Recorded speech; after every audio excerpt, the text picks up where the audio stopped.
भाभी जी नमस्ते प्रणाम। नमस्ते प्रणाम। कहाँ जा रहे हो? हम जा रहे हैं विदेश। विदेश? हाँ जी।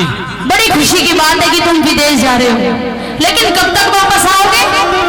भाभी जी आने का नहीं पता कब आएंगे, जाने का तो पता है लेकिन आने का नहीं पता, समय ज्यादा भी लग सकता है। अच्छा हाँ समय चाहे कितना भी लगे कोई दिक्कत नहीं है, लेकिन मेरी एक फरमाइश है।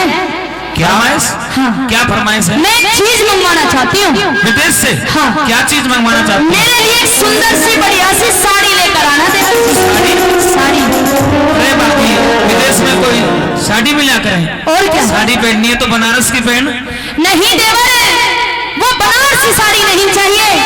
अरे मुझे तो वो साड़ी चाहिए जिस साड़ी का छापा अलग हो, जिस साड़ी के ऊपर डिजाइन अलग हो, जिस साड़ी की चमक अलग हो। दुनिया से निराली साड़ी मंगवाना चाहती हूँ। कैसी साड़ी मंगवाना चाहती हूँ? कैसी? सुनो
पुरस्कार देते हैं, बहुत बहुत धन्यवाद।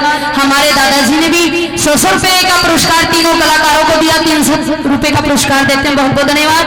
और भी जिन्होंने मान सम्मान किया उनका बहुत बहुत धन्यवाद। इस रागनी की कहते हैं ना हरियाणा में जैसे रणकाट, ये रागनी तो एक है लेकिन कलाकार 3।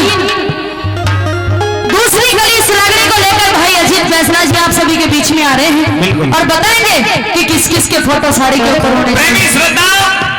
साड़ी के 4 पल्लू होते हैं, साउंड मास्टर जी थोड़ी सी को कम कर दो। दूसरी कली में कवि ने बताया है, भाभी कहने लग जाती है कि साड़ी का जो दूसरा पल्लू है उस पर किस किस के फोटो होने चाहिए। अगर रागनी के बोल आपकी समझ में आ जाए और आपको ये भी लगे कि कलाकार हांगा लगा करके गा रहे हैं, तो सुनने के बाद ताली बजा देना।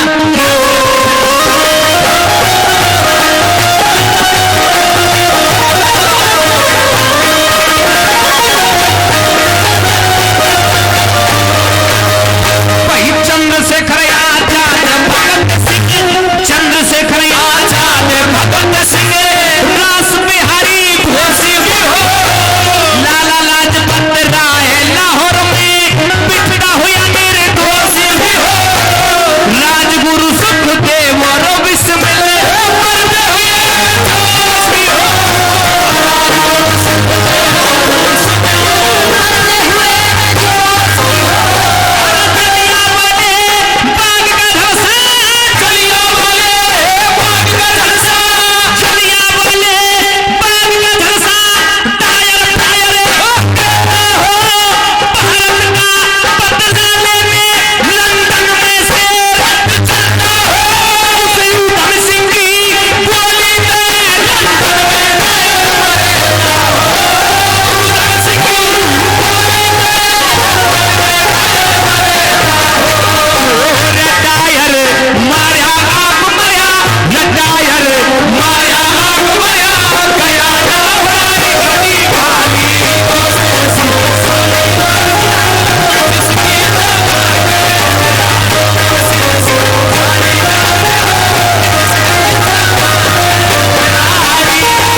सभी के बीच में आ रहे हैं।